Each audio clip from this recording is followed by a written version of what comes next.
Hey guys, welcome back. Joe Brunsman, insurance broker to the stars. And after a decade, the single dumbest, most dangerous cyber insurance endorsement that I have ever seen. So I read this, I got a phone call about it. I just wanted to warn the world because it's effectively useless at the end of the day. And you'll see why. Now, before we begin, we are sponsored by Ciardi and Aston, Lawyers for the Situation. You've probably seen Danny Aston on a couple of my videos. We're making another one coming up here shortly about the CrowdStrike incident, so be on the lookout for that. And then Aston Ferraro, International Strategic Advisors. So after the video, please go give them a look. Now, let's go ahead and jump right into what is this crazy endorsement? Well, it deals with social engineering, and it's, hey, this employee had a good faith reliance upon an instruction transmitted via email. Nothing really new or novel there. Then they're saying, as a condition precedent to coverage, whoever owns this policy must have an established and documented funds transfer request verification procedure. Now, that's not new. Actually, we're seeing that more and more where insurance companies are saying, hey, we're tired of losing buckets of cash on all these social engineering schemes. So we want you to have an established and documented funds transfer verification procedure. We're also seeing it now more so on applications as well, where they're not even going to offer social engineering coverage unless you have those procedures already in place. But here's the sneaky, devious part that would just blow by 99% of the people. They would never think twice about this. That procedure must have been followed before acting upon any instruction. So let me get this right. You have to have this, whiz bang, it's established, documented funds transfer verification procedure, and an employee has to have followed that before they sent the money out the door, before you can get reimbursed. So if I think back to my decade or so of doing cyber insurance, I cannot think of a single incident. I've dealt with hundreds and hundreds of cyber events. I can't think of a single incident where an employee actually followed the instructions before they sent the money out the door and it still went to a bad guy. So effectively, this is utterly useless. I was sitting here before I made the video and I was trying to think of a scenario where you would actually have a business who had the written instructions and somebody would still get tricked and money went out the door. I couldn't think of one.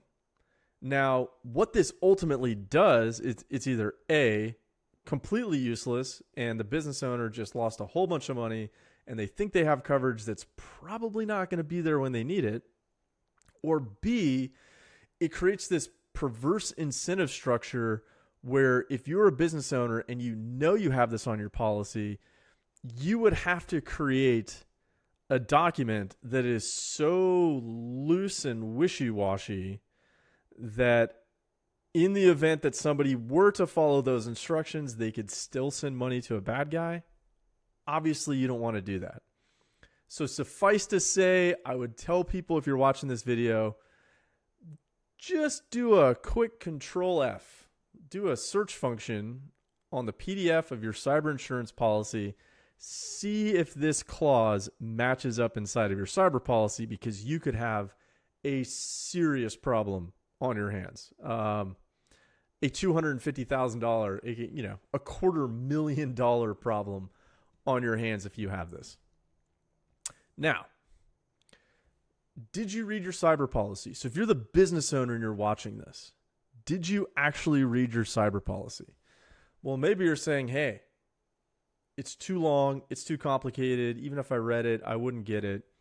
Well, let's look at what some courts have said. As one court stated, when a court is reviewing claims under an insurance policy, it must hold you bound by clear and conspicuous provisions, which that was, in the policy, even if evidence suggests that you did not read or understand them. That sucks. Next, the law is well settled that it is your obligation to read and examine your insurance policy to determine the extent of coverage. And this is from Understanding Insurance Law, 6th edition. Now, maybe you're a business owner and you're going, well, surely, insert joke here. Well, surely, my insurance guy, he read this before he sold it to me. That's his job, right? Well, from the same book, the default rule is that agents and brokers have no duty to advise insureds about the adequacy or appropriateness of the insurance coverage they purchase or about optional coverage that might be available. So all of this unfortunately boils down to you, the business owner, reading that policy. Now, to be fair to all of this, you are always going to know your business better than I ever could. It's your baby, not my baby. My baby is Brunsman Advisory Group, an insurance brokerage. But, I do nerd out on this stuff. I think it's super fascinating and it's super cool, and that's why I make videos about it. But think about the average insurance guy out there. The brokerage he's working for, if we just do rough numbers to keep it easy, the brokerage he's working for, if they're doing it the right way, they're probably going through a wholesaler. Now, maybe you have a $2,500 policy. That means that the business that your insurance guy is part of, he might make 10% of the total premium. So the business, the insurance business, is making $250. Now, let's say the actual agent on your case, your insurance guy, he might make half of that, which is about $125 before tax in an inflationary environment. Ergo, he probably never read it. And quite frankly, to actually do this the right way, you need some background in insurance, you need some background in IT, you need some background in insurance law. Any one of those three, you could make more money than selling cyber insurance. So at the end of the day, please read your policy. Now, what are the dangers if you're an MSP watching this? Well, it should be pretty apparent. You could have a client that's out over $250,000. Where do you think they're going to go to try and make them whole again? Now, keep in mind, what is legal and what is just don't necessarily overlap. The job of the plaintiff's attorney is to zealously advocate on behalf of his client. Is there some control that you could have implemented that would have filtered out that email? Is the email filtering that you're using, is there something that's a little bit better or something that could have prevented this hypothetically? You could be in a big problem there. So please get out there, warn your clients, send them this video, say, hey, you might just want to check to see if you have this particular policy. It might be a very big problem for you. All right. So before you lose a whole bunch of cash, just do a quick check.